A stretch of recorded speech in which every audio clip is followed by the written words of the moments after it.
Good morning, afternoon, or evening. This is Arseni, and today we're going to be playing Leap of Fate. Now, what is Leap of Fate? Well, it's a brand new release. I think it was in Steam and early access for a little while, but it is now full official release. And what it is, it's a semi-roguelike game, which mixes kind of playing through a deck of cards with this action shoot 'em up, dodging, missile, bullet hell, whatever you want to call it. Now, this game is interesting to me because it does something that another game called Hand of Fate also did. In Hand of Fate, you kind of assembled your deck, which was your dungeon, your explorer, your equipment, and then you played through that deck. And this game does something not the same, but something somewhat similar, at least thematically. So I thought, well, maybe it's by the same developer, but it's not. However, Hand of Fate was pretty good, and Leap of Fate is very good as well, but in a very different way. So what you have 4 characters, and each character levels up during a mission, and certain unlocks stay with that character through different plays. But most of the things that you upgrade your character with only last for that mission, for that run. And if you die, it's permanent death, and all your progress, or most of your progress, is gone. So let me show you what I mean. I'm furthest along with Eon. So what you get is you slowly upgrade different skills. By doing so, you unlock other characters. So I already unlocked 2 other characters. You also unlock certain permanent upgrades, and you even unlock more of the story. And this is actually a surprisingly story-driven game. For a shoot 'em up roguelike, I wouldn't really expect to see like a really good story, but surprisingly, it has a very good story. There's also outfits, but I haven't unlocked them yet. I need 7 more missions with this character. Description that just shows me a bit more about the character, his starting items on every run, things like that. So it has a bit of a, well, actually I wouldn't say a bit, actually it has a lot of a Shadowrun feel to it. And what Shadowrun is, it's a classic RPG, very well regarded, kind of old RPG, in which you play in a future cyberpunk universe, but where magic also exists. And in this universe, you also play in a future cyberpunk universe in which magic and secret cabals of wizards battle each other. But it doesn't have elves or orcs or dragons or anything like that. It's basically different conspiracies of mages fighting in the cyberpunk universe, which is pretty cool. The music is very neat. So let's head on in, and I'll show you kind of how it works. Just a little cutscene, and these are kind of like my headquarters. So there's my character. You control your character with WASD. You can use spacebar to do what's called a shadow walk or a dash, which allows you to dash through enemies, and the one I have allows me to also damage the enemies I pass through. And you dash to your cursor just like that. Left mouse button does your basic attack. This character has kind of a medium range but unlimited attack. And also you have a glyph, which is mapped to your right mouse button, and it goes to your mouse cursor. Now, once you go into a mission, your shadow walk is not unlimited. You actually have 4 charges of shadow walk with this character, and you only have 4 charges of a glyph, in the mission. All right. So what you gotta do is you gotta approach this Terra deck and get a little loading screen. With sometimes it's a hint, sometimes it's like a little blurb to tell you a little bit more about the universe you're playing in. Ooh, we got a special card. Okay, so we know there's going to be a lot of treasure there, right? So this is basically your dungeon. As you go to each card, it unlocks neighboring cards. And your goal is to actually not just finish the dungeon, but to finish these missions here. And missions can be also basically different challenges. Sometimes you basically have to finish a dungeon in order to finish a mission. Sometimes you don't have to. By finishing missions, you unlock permanent upgrades for your character. So I want to go to that treasures card, right? So let's go there. And I'll explain other things as we go along.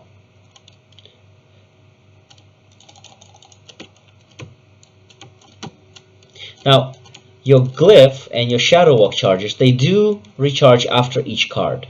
So that's good. And by finishing levels, you usually get chests. Sometimes chests are locked, so you have to use keys, which are over here. Sometimes they're not locked. Okay, we're finished here. Oh, and by the way, there was a health pickup there, which I didn't need. But if I ever need it, I can go back to that card and pick it up. So that's actually rather cool. Now, this is just the first stage, so all these guys are very weak.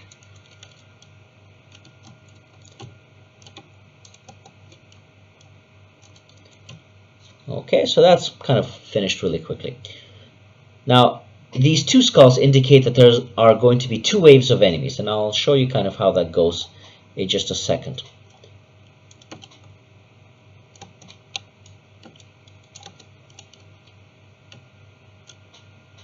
I'm going to kill that turret over here.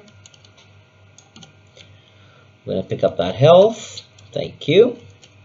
Now, I finished the first wave, and when I'm ready for my second wave, I just step on this glyph magic circle here. Oh yeah, by the way, it's also the terrain is also fully destructible, which is of course very good. Except when I blow myself up, which is not good. And enemies and chests will drop mana, this purple circle thing. That's my currency. That's what I use to buy upgrades. When I go to shops, I can buy different items and other things like that. Okay, so I unlocked a special shop, which is pretty nice. So let's go see what's inside. Each shop is randomized, except this shop actually has two different things. So for example, I could get a key, I could get a mystery card, I could reveal the Guardian. Guardian is the final boss of the level, that's what I need to defeat to progress. Let's see, what do I have here? Health, not bad. Compass, which basically reveals certain cards. Upgrade cards. Now, this uses a different kind of currency, and this is a very rare currency, so I don't want to use it yet, because this is the currency I will need if I die and I want to continue the game. But this glyph charge is excellent because it gives me an extra. Boom! It upgraded my glyph charger, so that's pretty good. Let's see, what else do we have here?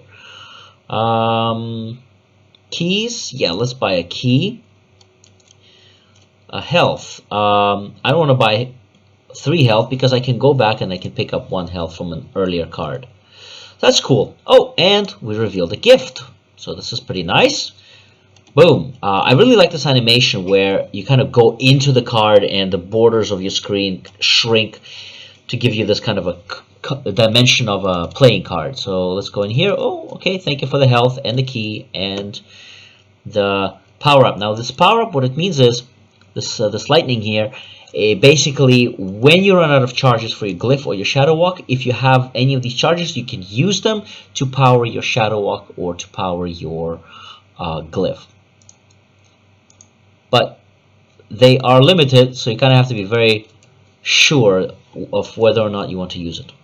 Alright, let's keep looking for that Guardian so we can show you the second level.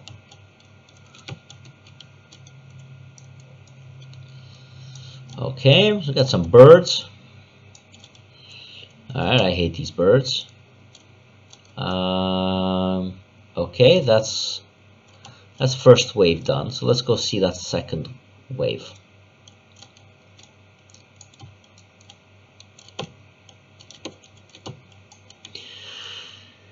So these enemies are generally pretty weak. The projectiles are generally pretty slow, and they don't come in really huge waves. And we're just going to pop this chest open. Oh, and perfect! We've got a cog. Now, that's an excellent opportunity to show you what those do. So once you pick up a cog thing, this will pop up on the screen. You click on that, and you can now choose: do you want a different glyph? Do you want an upgrade? Or do you want a gift? And we're gonna go with a glyph because I don't really like my starting glyph very much. So now we're gonna get a glyph.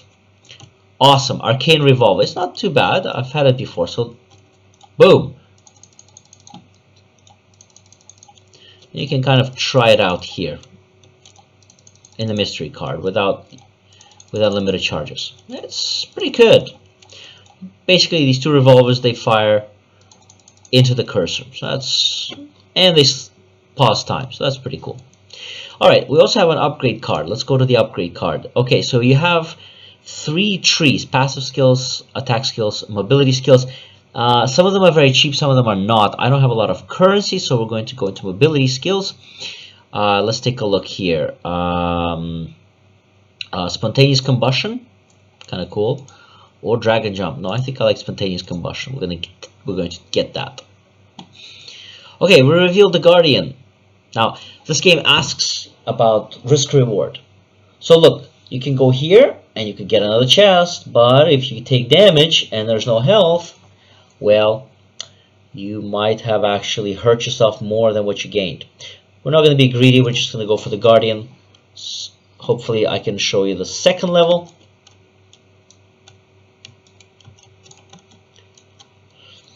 Oh yeah, by shadow walking through those police guys with shields, you actually break their shields.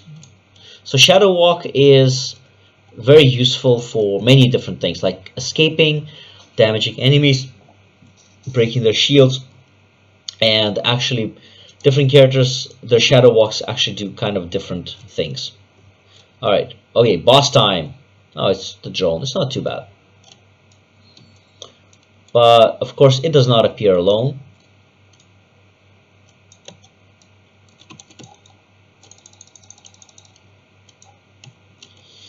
Uh-oh. Might be a little...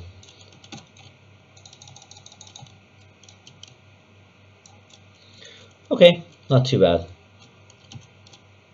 It dropped some health too. Okay, so I'm just going to skip this part because I don't want to spoil any of the story. Once you clear a level, you get a reward, which is a free upgrade for the next level. I like Lightning Strike. Let's get Lightning Strike.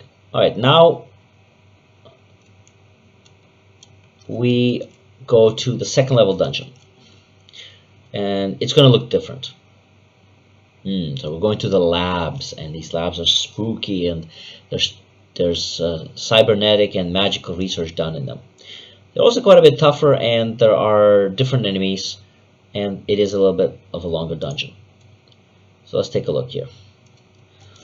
Also, what's annoying is there's a lot more destructible.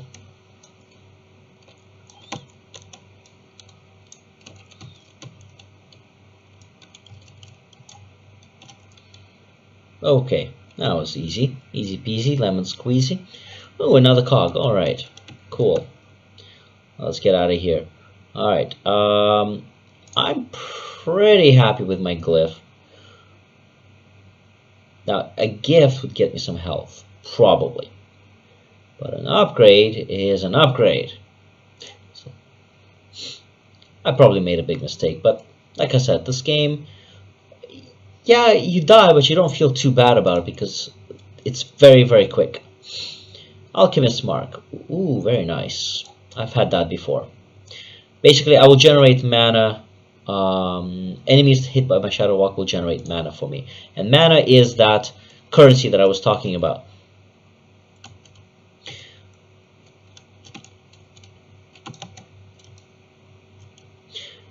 Wow, that's just pretty annoying.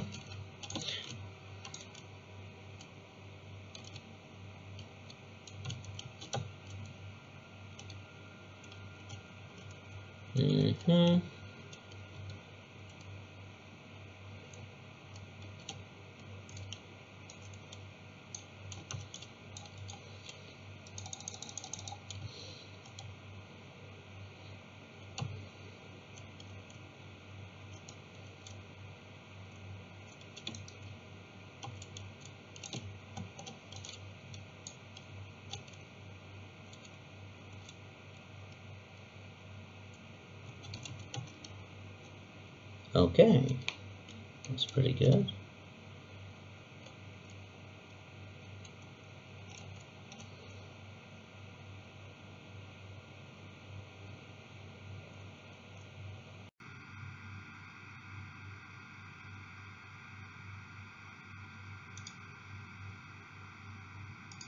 Okay, challenges are special challenges where you have to kind of do a little random thing like gather enough mana or kill enemies within a certain period of time or kill enemies without dying.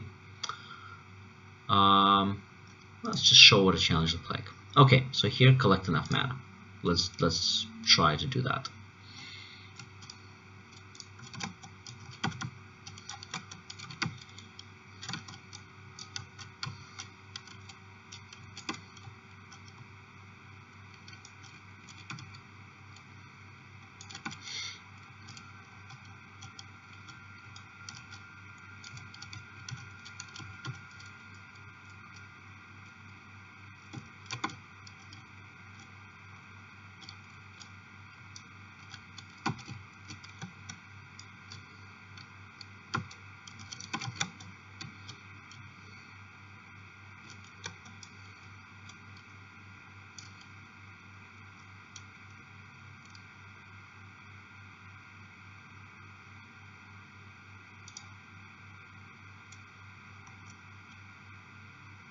And that's game over. Unfortunately, I didn't finish any missions, so I need one more mission so I can unlock the next next upgrade. So that's Leap of Faith. There are two other characters which actually play quite differently from Aeon. It's neat. I like it. It's hard. It's not too hard immediately. There's a lot of variation in it. There's a lot of random. There are a lot of random modifiers, random challenges, things like that. I think I'm going to try to get the fourth character unlocked just to see what he's like, and then maybe I'll return and do another video about the game. Until then, thank you for watching.